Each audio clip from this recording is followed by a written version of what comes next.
வீதியில் மான் போல் வந்தவனை யார் அடித்தாரோ உன்னை யார் அடித்தா அவர் மட்டும் பாட்டு வந்து 1000 பேர் அப்படியே கண்ணில் அழுதுருவீங்க.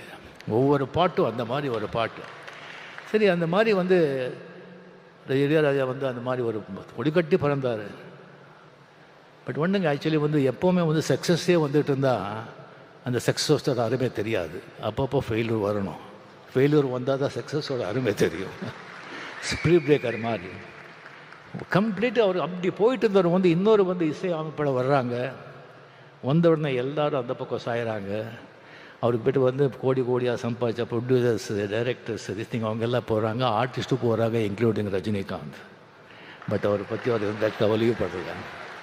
டிஎன் நகர்லேருந்து பிரசாத் ஸ்டூடியோக்கு ஒரு வண்டி 6 மணிக்கு எப்போ அப்படியே போயிட்டே இருந்தது. அந்த ஹார்மோனியம் வாசிச்சுட்டே இருந்தது, ரெக்கார்டிங் நடந்துக்கிட்டே இருந்தது. கம்ப்ளீட்லி அவருடைய உலகமே வேறு. இங்கே நம்ம உலகத்தில் அவர் இல்லை, இசை உலகத்தில் அவர் இருக்கார். அப்பப்போ இங்கே வந்துட்டு போகிறார், அவ்வளோதான். அதுக்கப்புறம் திடீர்னு பிரசாத் ஸ்டூடியோவில் வந்துட்டு இங்கே நீங்கள் இருக்கக்கூடாது, நீங்கள் காலி பண்ணுங்க அப்படியே சொல்கிறாங்க. அங்கே ரெக்கார்ட் பண்ணணுங்கிறதுக்காக எத்தனை ப்ரொடியூசர்கிட்ட அவர் வந்து சண்டை போட்டிருக்காரு, எத்தனை டைரக்டர்ஸை எழுந்திருக்காரு.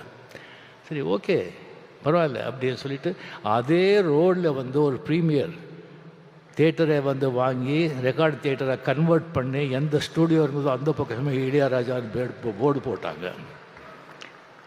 ஸோ அதுக்கப்புறம் நீங்கள் பார்த்தீங்கன்னா ஒரு கம்பெனிக்கு வந்து ஒரு ரைட்ஸ் கொடுத்துருந்தாங்க. ப்ரொடியூசர்கிட்ட ஒரு வாங்கி பணம் வாங்கி ஒரு படத்தை வாங்கி கொடுத்துருந்தாங்க. அவங்க திடீர்னு கையை விரிச்சுட்டாங்க. எந்த பணமும் இல்லை, உங்களுக்கு இது இல்லை அப்படின்னு சொல்லிட்டு. ஒரு விட மாட்டார். கோர்ட்டுக்கு போனார், ஜெயிச்சார். எல்லா ரைட்ஸ், எல்லா ராயல்ட்டி இவருக்கு தான்.